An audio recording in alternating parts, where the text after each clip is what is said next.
નમસ્તે ખેડૂત મિત્રો, ખેડૂત માહિતી કેન્દ્ર ચેનલમાં આપનું હાર્દિક સ્વાગત છે. ખેડૂત મિત્રો, આજે આપણે જોવાના છે હવામાન વિભાગની નવી આગાહી. હવામાન વિભાગે જણાવ્યું છે કે ગુજરાત માથે એક સિસ્ટમ સક્રિય થતા આજથી ફરી વરસાદનો રાઉન્ડ શરૂ થશે. હવામાન વિભાગે આગામી 4 દિવસ માટે રાજ્યમાં સાર્વત્રિક વરસાદની આગાહી કરી છે. ખાસ કરીને ઉત્તર અને દક્ષિણ ગુજરાતમાં મધ્યથી ભારે વરસાદની શક્યતા છે, તો ગુજરાતના અન્ય વિસ્તારોમાં પણ હળવાથી ભારે વરસાદની શક્યતા છે. ગુજરાત સિવાય અન્ય રાજ્યોમાં પણ ભારે વરસાદની શક્યતા છે. તો બીજી બાજુ માછીમારોને દરિયો ન ખેડવા પણ સૂચના આપવામાં આવી છે. તેમજ દક્ષિણ ગુજરાતના એક વિસ્તારોમાં રેડ એલર્ટ પણ જાહેર કરવામાં આવ્યું છે. મોદી સરકારની મોટી જાહેરાત. પીએમ મોદી ગુજરાત બાદ રાજસ્થાનમાં પણ અનેક કાર્યક્રમ યોજ્યા હતા અને આ કાર્યક્રમમાં મોટી સંખ્યામાં ખેડૂતો હાજર રહ્યા હતા. જેમાં વડાપ્રધાન નરેન્દ્ર મોદીએ ₹2000નો હપ્તો મોકલ્યા હોવાના સમાચાર પણ આપ્યા હતા. પીએમએ માહિતી આપી હતી કે ભારતમાં જે યુરિયા ખાતરની થેલીની કિંમત ₹266 છે, તેની કિંમત આશરે પાકિસ્તાનમાં ₹800 છે, બાંગ્લાદેશમાં આશરે ₹720 છે, ચીનમાં આશરે ₹2100 છે અને અમેરિકામાં આશરે ₹3000 છે. સરકાર યુરિયાના ભાવ સંદર્ભે આપણા ખેડૂતોને પરેશાન નહીં થવા દે. જ્યારે હાલમાં ગુજરાત રાજ્યના ખેડૂતોને યુરિયા ખાતર પર 50% સબસિડી આપવાની ગુજરાત સરકાર દ્વારા જાહેરાત કરવામાં આવી છે. દેવા માફી અંગે ફેસલો. ગુજરાતના ખેડૂતોના માથે 1 લાખ કરોડનું દેવું છે. ગુજરાત આખા દેશમાં 9મા ક્રમે આવે છે. જો રાજ્યોની વાત કરીએ તો ગુજરાતમાં 47.51 લાખ ખેડૂતોએ કૃષિ લોન લીધી છે, જે 1 લાખ કરોડ રૂપિયાથી વધુ છે. સૌથી વધુ દેવું રાજસ્થાનના ખેડૂતો પર છે. આંકડા મુજબ 99.97 લાખ ખેડૂતોએ બેંકો પાસેથી લોન લીધી છે. આ લોનની રકમ 1.47 લાખ કરોડ રૂપિયા છે. વધુ તાજેતરમાં નાણાં મંત્રાલયે કૃષિ લોન પર પૂછવામાં આવેલા પ્રશ્નોના જવાબમાં તમામ વિગતો જાહેર કરી હતી. બાકી ખેડૂતોને મળશે ₹4000નો હપ્તો. પીએમ કિસાન સન્માન નિધિ યોજનાનો ₹2000નો 17મો હપ્તો અને 18મો હપ્તો 18 જૂન 2024ના રોજ ખેડૂતોના ખાતામાં ટ્રાન્સફર કરવામાં આવ્યો હતો.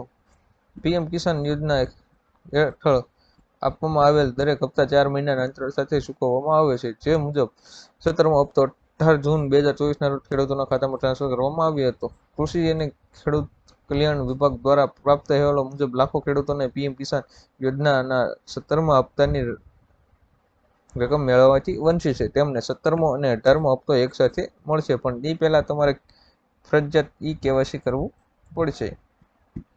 મફત અનાજ વિતરણ શરૂ. રાષ્ટ્રીય અન્ન સલામતી કાયદો 2013 હેઠળ અંત્યોદય રેશન કાર્ડ ધરાવતા કુટુંબોને તથા અગ્રતા ધરાવતા કુટુંબોને ઓગસ્ટ મહિનામાં આવતા તહેવારોને ધ્યાનમાં રાખીને સરકાર દ્વારા વધુ ધારાનું રાશન વિતરણ કરશે. જેમાં અસરગ્રસ્ત ધરાવતા કુટુંબોને મળવાપાત્ર જથ્થો પ્રતિ વ્યક્તિ કુલ મુજબ 2 કિગ્રા ઘઉં, 2 કિગ્રા ચોખા તથા 1 કિગ્રા બાજરી વિનામૂલ્યે તથા અંત્યોદય કાર્ડને મળવાપાત્ર જથ્થો, જેમાં કાર્ડ દીઠ મહત્તમ 15 કિલો ઘઉં, 15 કિલો ચોખા અને 5 કિલો બાજરી એમ કુલ 35 કિલો વિનામૂલ્યે અનાજ વિતરણ કરવામાં આવશે. ₹500ની જૂની નોટો બંધ. હાલમાં સોશિયલ મીડિયા પ્લેટફોર્મ પર ₹500ની નોટોને લઈને એવો દાવો કરવામાં આવી રહ્યો છે કે સ્ટાર માર્કવાળી ₹500ની નોટો બજારમાં ફરી રહી છે અને આ નોટો નકલી છે અને આ તમામ સ્ટાર માર્કવાળી નોટો બનાવટી છે. પરંતુ હવે આરબીઆઈએ આ સ્ટાર માર્કવાળી નોટો અંગે સ્પષ્ટ કહ્યું છે કે જે મેસેજ કરવામાં આવેલો દાવો તદ્દન ખોટો છે અને આ નોટો પણ એટલી જ અસલી છે જેટલી ચલણમાં રહેલી બાકીની ₹500ની નોટો છે. જેથી આવા નકલી મેસેજથી બચીને રહેવાની આરબીઆઈ દ્વારા સૂચના આપવામાં આવી છે. આજના સોના ચાંદીના ભાવ. 22 કેરેટ 10 ગ્રામ સોનાના ભાવમાં ₹350નો વધારો થયો. તે સાથે નવો ભાવ ₹67,900 થયો છે, જ્યારે ગઈકાલે તેનો ભાવ ₹67,550 હતો. જ્યારે 24 કેરેટ 10 ગ્રામ સોનાના ભાવમાં ₹380નો વધારો થયો. તે સાથે નવો ભાવ ₹74,070 થયો છે, જ્યારે ગઈકાલે તેનો ભાવ ₹73,690 હતો. તેમજ આજે ચાંદીના ભાવમાં ₹200નો ઘટાડો થયો. તે સાથે નવો ભાવ ₹95,000 થયો છે. આજના સૌથી મોટા ખેડૂત સમાચાર. રાજકોટ માર્કેટ યાર્ડમાં મોટા પ્રમાણમાં જણસીઓની આવક થઈ રહી છે. યાર્ડમાં ચણા, ધાણા સહિત પાકોની આવક મોટા પ્રમાણમાં થઈ રહી છે. યાર્ડમાં બહાર 7 કિમી સુધીની લાંબો જોવા મળી રહી છે. યાર્ડમાં 1100 થી વધુ વાહનોને પ્રવેશ આપવામાં આવ્યો છે. યાર્ડમાં ચણા અને ધાણા સહિતના પાકો ઉતારવામાં આવ્યા હતા. રાજકોટ માર્કેટ યાર્ડમાં આજે પીળા ચણાની અદ્યતન 9,000 ક્વિન્ટલ આવક થઈ હતી. પીળા ચણાનો ભાવ ખેડૂતોને 1,000 રૂપિયાથી 1,134 રૂપિયા સુધી મળ્યો હતા. સારા ભાવ મળતા ખેડૂતોમાં ખુશી જોવા મળી હતી. આજના સૌથી મોટા ખેડૂત સમાચાર.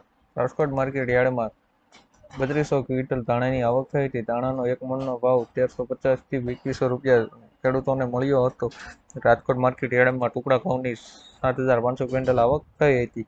ટુકડા ઘઉંનો એક મણનો ભાવ ખેડૂતોને 201 થી લઈને 595 રૂપિયા મળ્યા હતા. આ સિવાય રાજકોટ માર્કેટ યાર્ડમાં આજે કપાસની 3,000 ક્વિન્ટલ આવક થઈ હતી. એક મણ કપાસના ખેડૂતોને 1,475 થી 1,640 રૂપિયા સુધીના મળ્યા હતા. ખેડૂતોને કપાસના ભાવ 1,600 રૂપિયાની વધારે મળતા ખેડૂતોમાં ચહેરા પર ખુશીનો માહોલ જોવા મળ્યો હતો. પશુપાલકોને દર મહિને 2700નો હપ્તો. પશુપાલન કરતા તમામ ખેડૂતોના માટે આવ્યા મોટા સમાચાર. પશુપાલન કરતા તમામ ખેડૂતોના ખાતામાં જમા થશે 2700નો હપ્તો.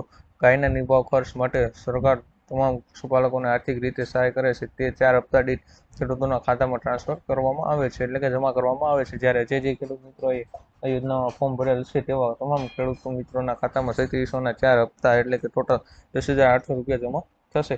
ખેડૂત મિત્રો, અવનવા વિડીયો જોવા માટે અમારી ચેનલ ખેડૂત માહિતી કેન્દ્ર ચેનલને સબસ્ક્રાઈબ કરો, શેર કરો અને લાઇક કરો કે આપ સુધી મારા અવનવા વિડીયો પહોંચતા રહે.